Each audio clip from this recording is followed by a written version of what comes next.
Well, here we are. We're recording in the evening here, in the late night hours, and I'm in Eastern. You're in Central. Hey, Chris, welcome to the show. How you doing, man? I'm doing well, Brad. Thank you for having me. Tell us a little bit about your medical career and how it evolved to where you're at now. Yeah, so I am interventional pain. I did my medical school at Texas Tech University in Texas.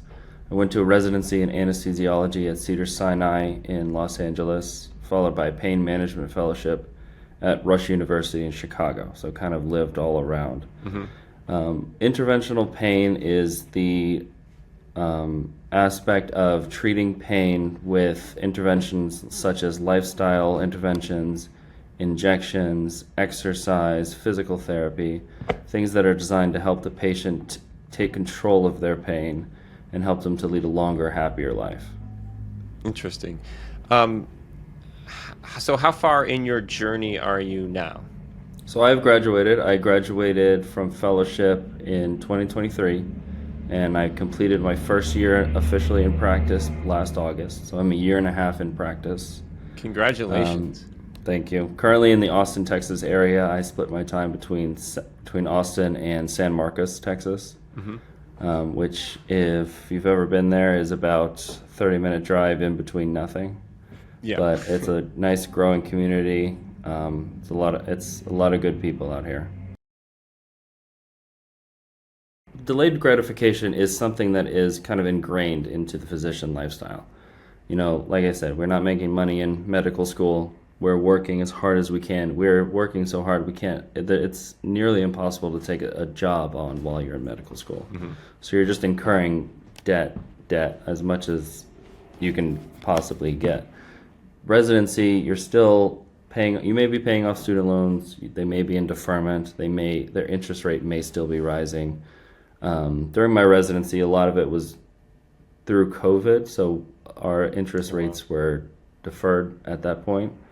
But you're still not making a ton of money, at least compared to your utter potential. And so now at this time, I'm freshly out of school. Like I said, I'm married. I have 3 children. My focus is on them, not necessarily on being financially independent, not being able to use my money to go take extravagant lifestyle vacations that a lot of people assume physicians take. I'm still paying off my student loans, which takes a big chunk of that salary. And it's just kind of one of those things where I have a plan out and I know that eventually it'll get much easier. So the biggest thing that caught my eye was, or the thing that I kind of resonated with is,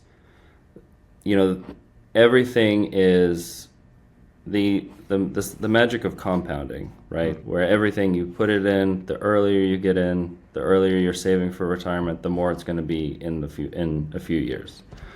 I really like the white coat investor, where his basic thing is you fill up the buckets, you fill up your retirement accounts, you pay off your student loans, you pay off your retirement accounts, you do everything, and then you have whatever you have left over. That's where you take the fun, because once those buckets are filled up, you're going to be set for retirement. That's his main focus. Yeah. Physician on Fire is about saving up as much money physically as you possibly can, living well below your means, so that you can use that money to save it up earlier and retire earlier. Passive Income MD, his main focus is, his big focus is real estate, finding ways, like you said, to create passive income, which of course takes a lot of work up front. And so those differing philosophies, they all end up going to the same goal, and they all have the same central message. Save up early on, save up as much as you possibly can. It's something that happened slowly, I think, over time.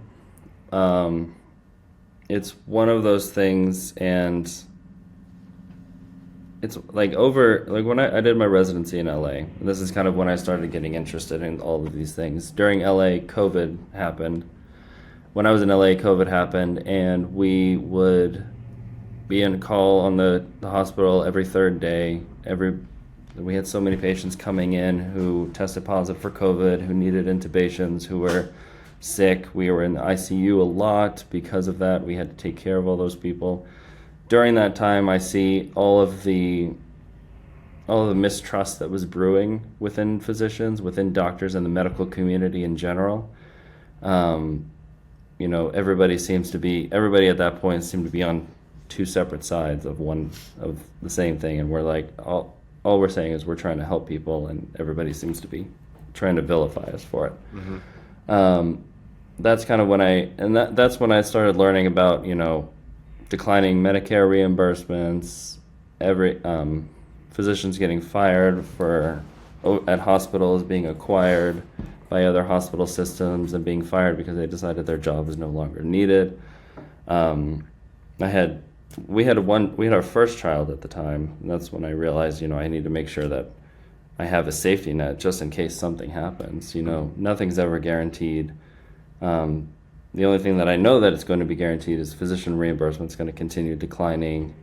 Medicare is going to start paying less for anything that we do in our clinics. Some of the procedures that we do in pain management are going to be under scrutiny because they don't always work as well as we would hope. And, you know, things like that just tell me that there's something that I need to do to hedge myself to prevent any problems when this goes on. I guess happiness for me would make sure that my wife is comfortable, that she enjoys where we live, that she's happy with our house. She's a fashion designer, so she's never satisfied with the decor of the house. I pity the architect we have to work with in the future if we build a house. I want my kids to be comfortable. I want them to go to a good school. I want them to have, you know, foundational things that I didn't have growing up as a child. And I want them to be able to make sure that they can continue the success and be successful themselves. That's awesome. Happiness is a decision. If you have decided you're happy and to maintain that decision into the future, I love it. I love it. And the one thing, the same way, I feel the same way, man. I'm happy. I'm so blessed. There's going to be days when it's raining, and there's going to be days when it's not. But being happy, having that decision is so important. It's not about the things we have or, you know, the things that we can show other people. Having a home here for our kids, having a wife that's happy, it's a wife, a husband that's happy. It's amazing. So, man, I love that answer. Great answer, man. Thank you. I mean, it's, you know, being happy, enjoying, taking a step back. You know, we always talk about the rat race, getting out of the rat race. But if you take a step back and you realize that the world is happening around you, whether you're grinding inside a library or not. Yep. And that kind of has shaped a lot of the way that I think. As long as you have a healthy outlook on life, you know, you try to be healthy, you exercise, you eat well, you feel better, you're going to live a longer and happier life, and that's what I want to do.